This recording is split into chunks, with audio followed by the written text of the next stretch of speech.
Welcome to another episode of Behind the Dreamers. I'm Jennifer Loading, and we are talking to the achievers, the creators, the magic makers, and the dreamers. These are our friends, these are your friends, and they are living the extraordinary.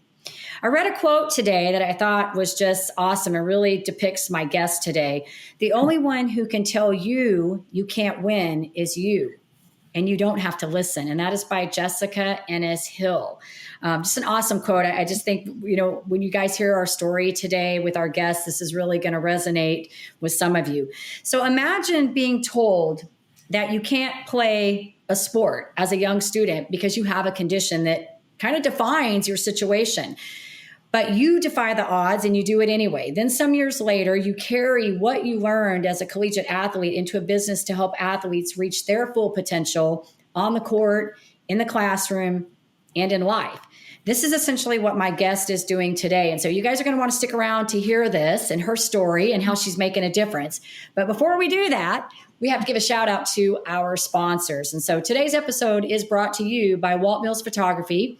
If you are a creator needing post-production, consultation, or promotion, Walt Mills is your guy. Whether short films, YouTube films, photography work, or a new headshot, he can help you find a solution to match your needs. To learn more about Walt and his work, go to photosbywalt.com.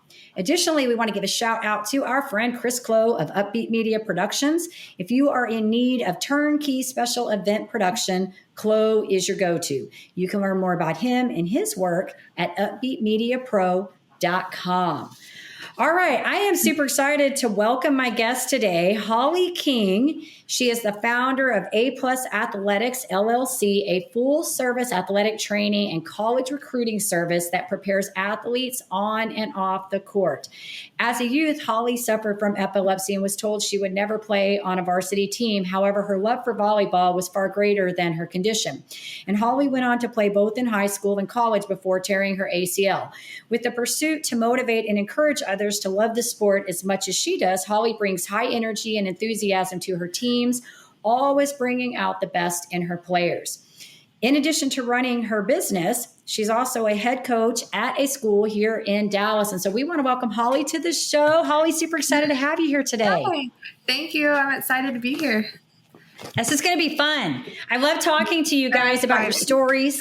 Yeah, it's going to be great. So I want to start off a little bit. I kind of want to talk about what you're doing. And we kind of, this podcast is all about what you do, why you do it, the story, the background story, because we really want to dive into how you got to where you are. But I want to start off first by talking about your business, what you're doing with this business and how you're helping athletes. Okay, yeah. So I'm working, I have my private lessons and then I have my group sessions. But really with the private lessons, I'm just working with them one-on-one, trying to find out what works for them, get them comfortable on the court, get all those nerves out. It's really so rewarding watching the younger ones, especially like from ages like 8 to 10, because once they get that serve over, it's just like, oh my gosh, I did it. Like, I didn't think I could do it. But, and then, with the older ones, they're getting to that stage where they're about to be off to getting ready to go to college and making those life decisions. And I'm working with them and guiding them in the right direction and trying to give them and figure out their path of which way they want to go, because college is confusing and intimidating in itself. And there's so many things that go into college, let alone just college, just academics. But then when you put a sport into it, it gets kind of confusing and stuff. So, I'm just helping them and guiding them. And especially with the parents, some parents are educated on what all goes into the recruiting process. And I just want to be able to be there and work one-on-one with them to get them to their full potential and the right spot where they need to be. Yeah. And as a parent, I shared with you that, my two oldest daughters went off, right? But just I think I shared with you, my middle one was actually a cross country runner. And so we had to go through some of that recruiting process. It wasn't a big deal for her because she picked a school very, very early on, but there is definitely a process going into that. And they get, these coaches go out, and in these sports, they're looking at these kids very early on in the process, right? And you have to wait till a certain time before they can actually communicate with you, and so there is kind of this whole process that goes into these sports. And so, having been through that yourself, kind of how that lays out for these guys. Exactly. And, coaches are already looking at girls in middle school, and that's just like mind blowing to me, because I'm like, they're not even thinking about college yet. They're thinking about, just having fun as they're still kids, And so it's really just being able to educate those parents. Like, you got to start now, because if you start in your junior year and your senior year, like, there's this chance, like, you might miss out on, like, you have to really start educating yourself and getting everything together, signing up for these camps and showcases and stuff, just so you can be seen by college coaches. Because when COVID happened, they let their seniors on an extra year, and, the extra eligibility. And so now all those seniors are going away, and they're like, well, all their juniors and sophomores are moving up. And so they're not even looking for, I guess, seniors in high school right now. They're just looking for younger for the future. So they're already planning out ahead of time. Wow. Yeah, I forgot about that. You're right, because there was that lapse there where everything shut down, and we had those kids that were seniors. I was, my kids, my middle one was in her second year of college, cross country and track training, when they shut everything down.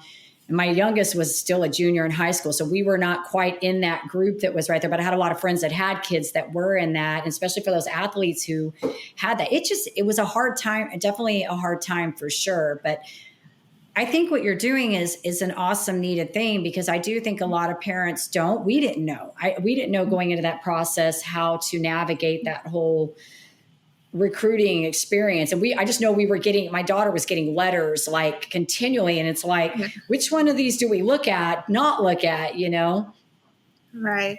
And then it's like, you might like the school because of the sport, and they have a good athletic program, and they have a position for you, but they don't have what you need academically. Like, you could be wanting to go to school for criminal justice, but if this school doesn't have it, what's the point of playing a sport? You're just going to waste those years on that. So you really need to tie in those together and make it a full package when you're looking for the right college. Yeah, this is good. This is good. And yes, because my daughter, she was wanting to go into forensic, and that was, to match up forensics with cross country. How do you find, the school you want to go to that has the sport they're playing, whether it's a high level, the team, but then also match it with your studies and find that blend, and you're right. They don't all offer the same things. So good point on that. So maybe any advice that you would offer somebody, maybe you have a parent out there right now that has a kid, you mentioned being prepared younger, making sure that you're looking now, because they are looking, but anything else maybe that you would advise to somebody, say, who has a child right now that's in a sport and they're looking maybe to go on to that next step?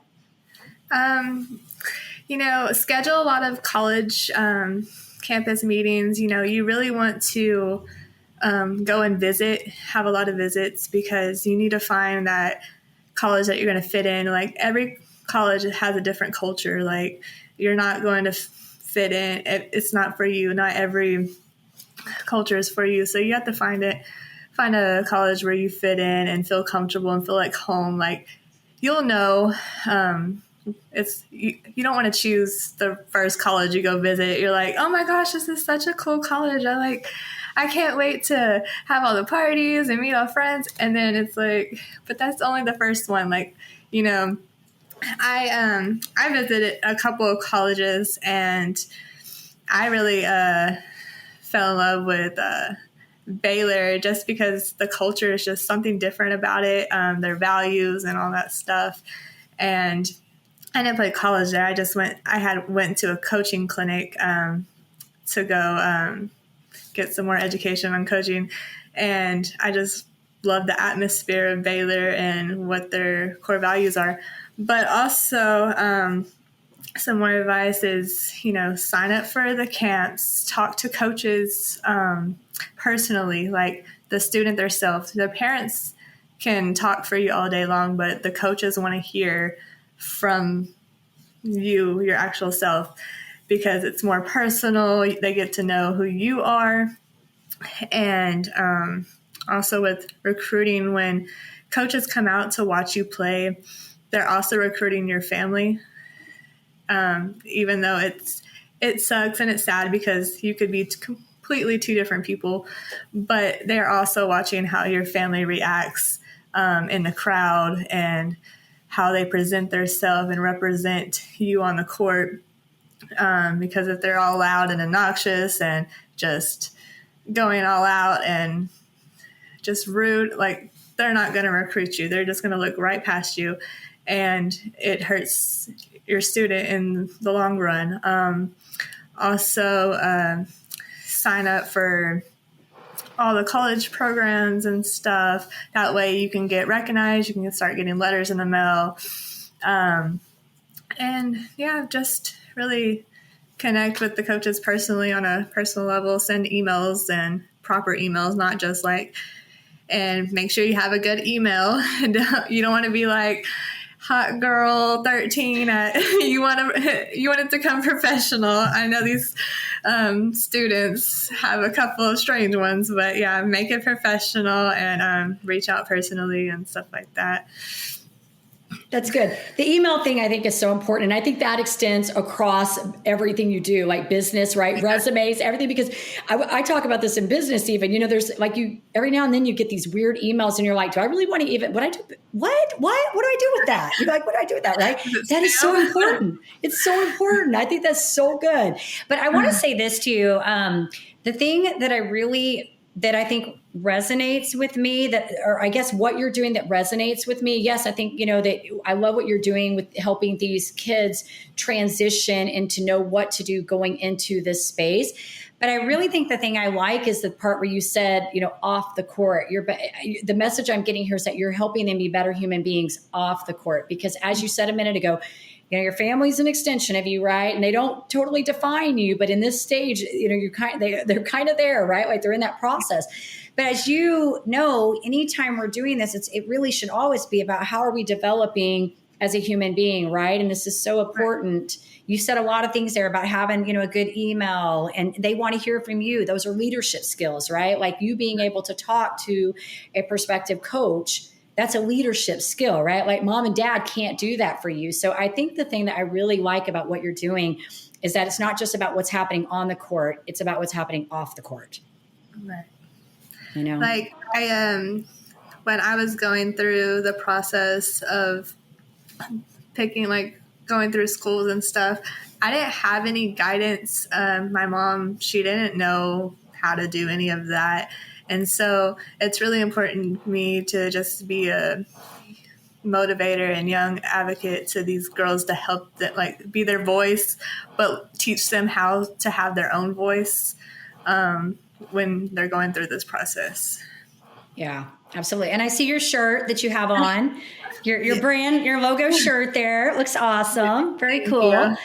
Good stuff. Well, I kind of want to segue into this because as I mentioned early on in the show, we're all about the journey here. We're about what you're doing, how you're making a difference, but also how you arrived at this place, right? Because I think it's just as important to know why we do what we do, like, right? And you mentioned that you didn't know in the process and a lot of athletes, we don't, even as parents, we don't know that process, right? It's like parenthood. There's no manual for parenthood, right? Like you just get into it, you figure it out. And then you're like, hey, I know this now. I can tell you what to do, right?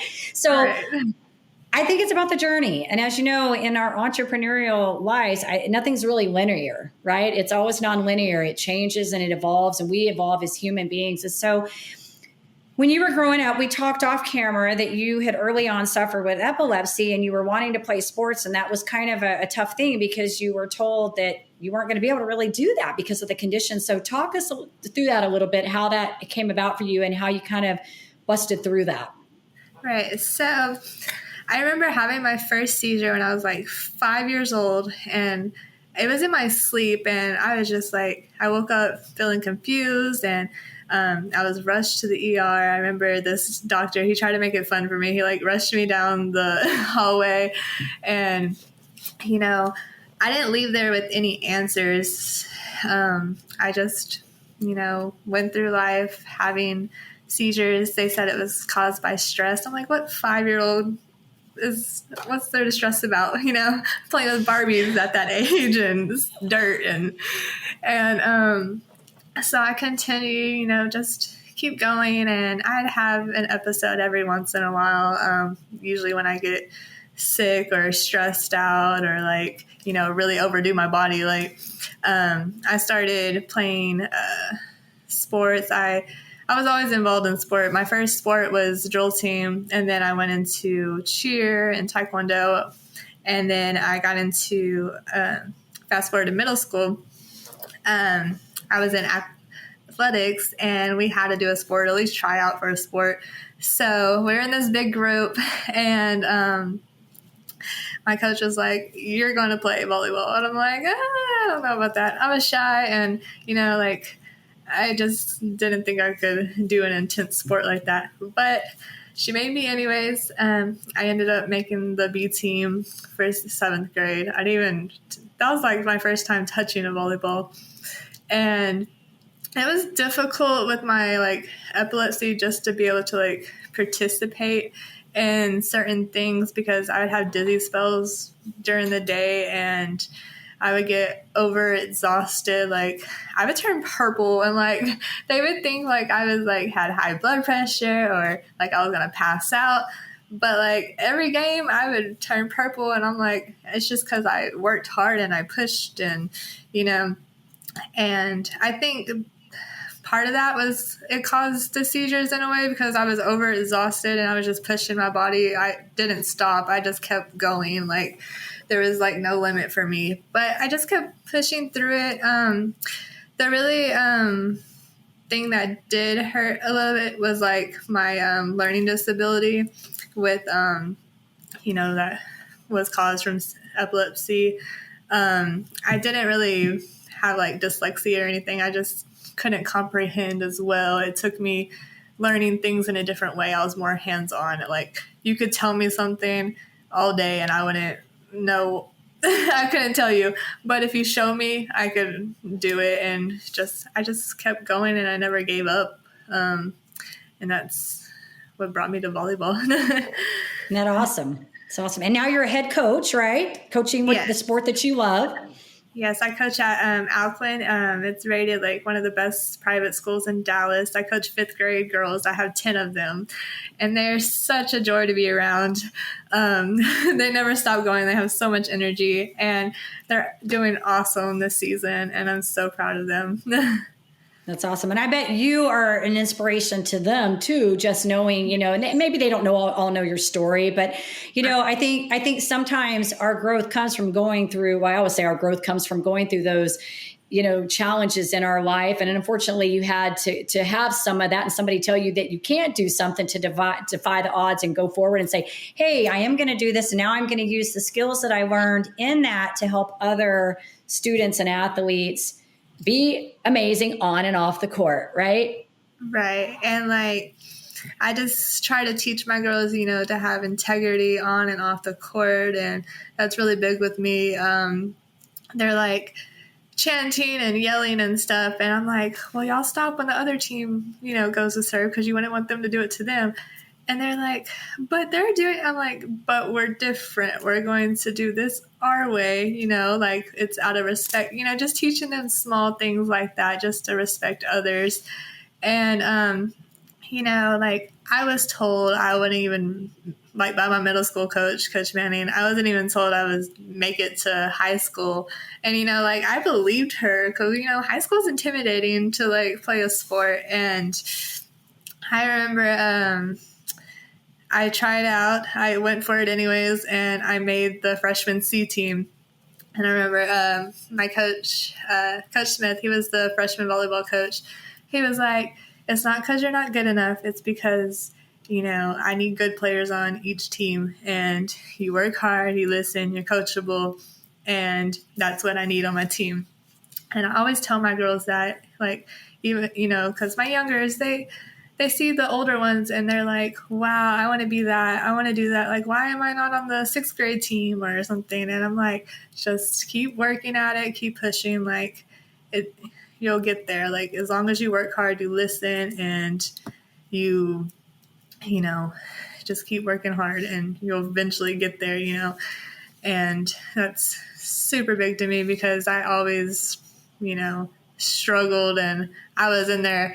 I'd be drenched in sweat, purple, my whole body be purple. Like, I really worked at it, and it got me to where I am today, like on and off the court as a person. Like, I never gave up. And despite people telling me I couldn't do it, or I wasn't good enough or fast enough, or, and then around 14, like, I was cleared from seizures. Like, they said they never gave me a reason why I had them. They just went away. And, I just feel like everything happens for a reason. It does. And you said some really good things that I think would be important advice. And maybe this is what we say here. What important advice do you lend? You said the being coachable, the learning, and working hard. I think these are 3 important things, but they not only extend to athletes, because I have, I told you off, I love a good story. I loved an overcoming story because I've had my own. I've had several of them, and I respect and admire people that have had to walk through a struggle in their life and then be able to use that struggle to teach them something and find a way that they can turn that story into a victory to serve other people. Right. But I think the key thing here is that, in order to have success, you've got to have some ability to be coachable on some level. You've got to be willing to learn, and you've got to be willing to work hard, right? And that transfers even into entrepreneurship, being an entrepreneur. I feel like there are direct relationship, to being an athlete, because I've run marathons, so I understand being an athlete, right? There is definitely a correlation between that and being an entrepreneur. Would you not agree? Exactly. And I feel like, when I say like the girls are watching the older girls and they want to be that, I'm like, fall in love with your journey. Like, your journey is what's going to make you special. It's going to make your story. Like, just fall in love with being yourself, being true to yourself, and not pleasing other people. Like, if I could give advice to my younger self, I wouldn't listen to anybody. I would, live life for me, because at the end of the day, I'm all that I have, Mm-hmm. Yeah, great advice. Great advice. So I kind of want to segue a little more into this entrepreneur journey, because you started this business brand new this year in 2022, coming out of the pandemic, and you started a business. So congratulations to you, because I know it's been hard and a lot of businesses have struggled with this. And so it's fun to see, you guys start these things, with passion and drive and all of that stuff. And so I want you to share with us what has been the biggest challenge you've had to overcome with getting this business up and running? Okay. So about, let's say, in 2019, well, after I started college and I tore my ACL, I had, got with a boy, and I was young in love. And I knew I had forgot about college and all this stuff. I let it fall off the back burner. And I knew I wasn't at my full potential to go back and play volleyball. And because it hurt, not being able to play after tearing my ACL and stuff. So I started failing classes on purpose, and I went off with this boy, and we ended up having 2 children. My son's 8 now, and my daughter is 5. And so fast forward 2019, we eventually get married, and I was taking care of a guy that wanted to be a stay-at-home dad because he was depressed, but not with the kids. The kids were still going to daycare, and I was working 60 plus hours a week at Albertsons as a produce manager. And I was stressing myself out. Stress is literally killing me. I was losing weight. I wasn't eating. My hair was falling out and I had bags under my eyes. And, I was providing for him, but I couldn't even provide for like myself at times. And, one day I'm like, something has to give. Like, I'm just tired and I shouldn't have to work this hard. And I know I have so much potential. And like, I had to leave behind what really was important to me, which is volleyball.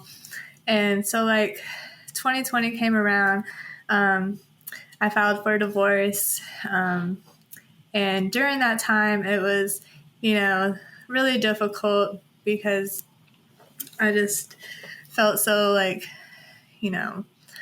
lost and having to deal with that and fighting for the kids. Like, I never had to fight for the kids because, I'm a good mother and, I take care of my kids and I have full custody of my children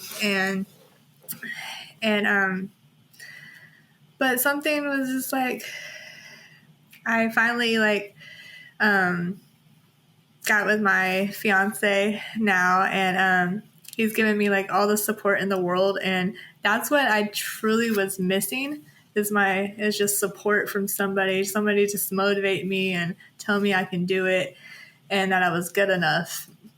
And so 2020,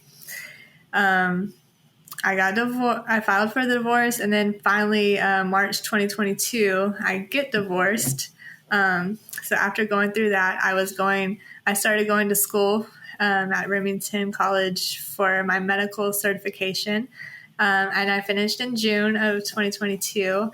And then a month before that, I got accepted to Baylor University. And I started my certification for K through 12 in physical education. And I finally just finished that in August of this year.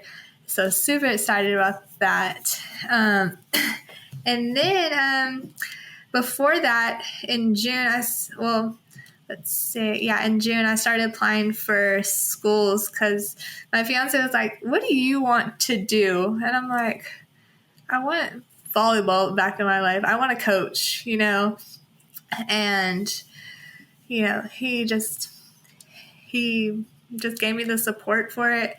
And I couldn't be more grateful for that because in just this past year, I've changed my life completely around like a 180 and I just didn't give up. And that's where it's got me to this opportunity today.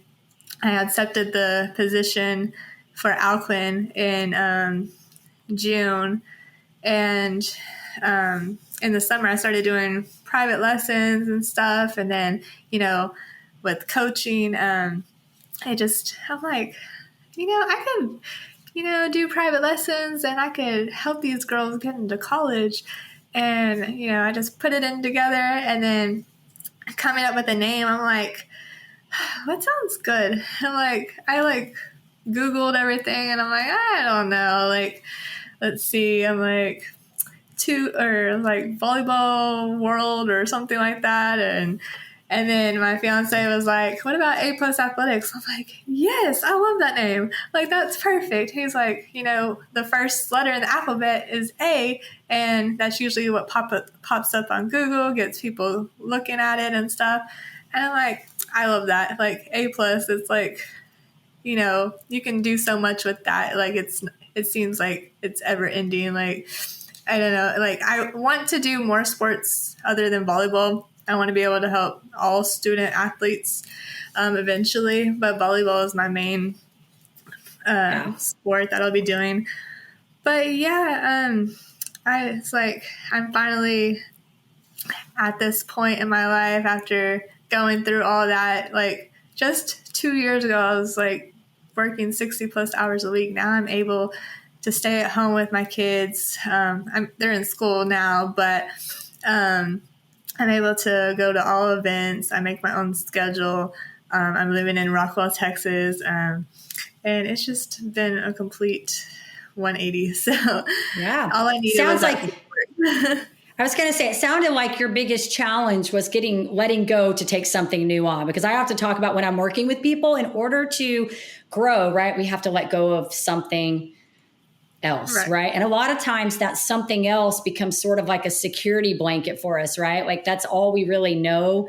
And even if it's toxic or it's wrong, it's still security for us, right? And so that's the hard part, is letting that go. So it sounds to me like, yeah, you had to let go and clean some things up and have this growth to be able to move into this next phase of your life, which is operating this business and living at your full potential. So congratulations to you. That's Thank you. awesome in itself. It's awesome. So I think, yeah, you said a lot of really good things here. I think, maybe from an entrepreneur perspective, starting your business, I think you've kind of touched upon this in various ways, but any advice that you would offer maybe to somebody that's wanting to start a business, anything that you feel like has been like a learning thing for you? Just go out there and fail like over and over, because you just got to find out what works for you. And it's okay to fail, because if you don't fail, you're not really doing, like, just try different things, be courageous, go out there, be spontaneous, do stuff that makes you uncomfortable, and also like meet people that don't look like you, or don't that you wouldn't think you would be friends with or whatever, because they might have something advice for you that could help you in the long run. That's a good point. It's a good point. I always say that about why I like Stitch Fix, because they send me outfits that I would not pick for myself, right? Yeah. So why would you not talk to different people, right? Because you can learn different things from different people that you wouldn't normally, even like in business, I always say you need to get out of your niche and like meet people in other, markets, because sometimes they have something that maybe it's not going to have like a direct impact, but they might lead you to somebody that you need to know, or offer you an idea that you may not have thought of. So yeah, good advice. Good advice. So you have a big event coming up. You mentioned it to me. You want to share with us what this is that's coming up? Yeah, so it's going to be a volleyball showcase event. It's going to be in Rockwall, Texas at the Indoor Sports World. It's just a chance for student volleyball athletes. If you're considering pursuing volleyball in college, this is for you. It's a chance to showcase your skills in front of college coaches. There's going to be D1, D2, D3, junior colleges, NAIA institutions, all there. And not only are they going to be like helping you on and off the court, giving you advice, they're just going to be there. They're also going to be there evaluating you, but they are going to be giving you advice and like one-on-one sessions if that's something you need. Yeah, absolutely. All right. Well, this has been good. Listen, I want to do some fun questions for you. These are like, you can just like sit back and relax, because this is like no stress questions. Some of my favorite part of the show, because we get to know you kind of as a human now outside of the business. But they're supposed to be rapid fire. And I say that because they're supposed to be short. They're not always. We try. Anyways. All right. So let's do this. I want to start off with favorite. Let's do this. No. What's your first concert you ever attended? It was Jessica Simpson, and I never even heard her music before. And then I showed my mom, and my cousin and aunt brought me, and I was like, "What kind of music is that?" And then I ended up loving it. Like I've been a fan since. Awesome. I've never had anybody say that one. This is one of my favorite questions, because I find out some funny things about people. I'm like, I never heard it. I'm like, I haven't known anybody that's seen that one. So, all right. Let's do favorite guilty pleasure food. I love me some Italian food. Like, what is it? It's called vodka sauce, but I call it pink sauce. And it's amazing. Like, it's a marinara and Alfredo mixed together. It's to die for. Awesome. All right. I was trying to think. Do you have a favorite book maybe that you've read that's helped you along your journey? Let's see. No. I mean, I read this one book in high school that it's always stuck with me since I was till now. It was called Forged by Fire. And it was just like this kid that was like crying for help, and nobody was listening to him. And it just kind of close to home to me because I felt like I never, being heard, but yeah. Yeah. And as humans, we want to be heard, right? We want, that's important to all of us. We all want to be heard, right? So no, I think that's good. That's a good book. I love asking that question because sometimes like I haven't heard of that book, and sometimes somebody will pick up on it. They may want to read that or whatever. So thanks for sharing. All right. Try to think one more question. Amazon cart. What's in your Amazon cart? Probably nothing. Nothing? I'm not a big Amazon person. Not a big Amazon. I ask that question of everybody. Every once in a while, I'll get somebody that says they're not. We are like diehard Amazon people over here. Like almost every day, I have something I need, and I'm like, just order it on Amazon. It'll be here tomorrow. No, that's my fiance. He's the one that always has something come to the house. It's like complete opposite. Like he loves Target and all that, and I'm the one that doesn't even go shopping. Yeah, well, that's why I do Amazon, because I don't like to shop either. And for me, that's easy because then I can just be like, hey, we need this. Let me go on Amazon. We need this. You know what I mean? I don't even do like grocery shopping. We order our groceries online and go pick them up.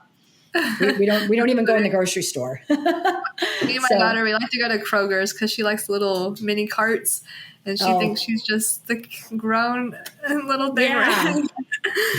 That's fun. That's fun.